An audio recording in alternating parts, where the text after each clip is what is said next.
I use bungee cords to secure the carpet, kind of bend it up in a way where I can work on it. And then we're going to lay material in through the footwells, front seat, back seat, and across underneath where the back seat goes. Okay, so let me go ahead and get my carpet held up a little bit so you can see it in a little bit better angle, and then I will show you what it looks like to custom fit and cut in the SoundSkins Pro material underneath. Okay, so we're here on the passenger side with the carpet held up.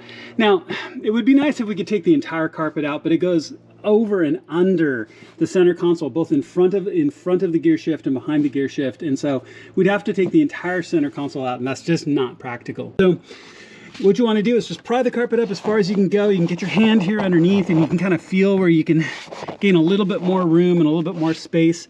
But this is going to be, again, custom cutting. So cut out a section of the SoundSkins Pro. And I also don't go over the top of these ducting. What you want to do is just lay down all through here, put it back as far as you can get it to go, and all of that material, and then lay it down. Cut a piece, and this is where some of your scrap is going to start to work really well, because you can take a piece of your scrap that's larger than this, cut it, and fit it into that place.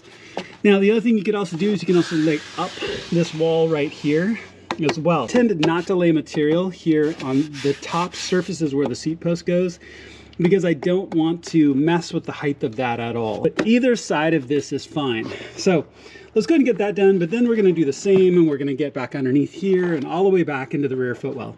So let's get this side done. I'll show you what that looks like.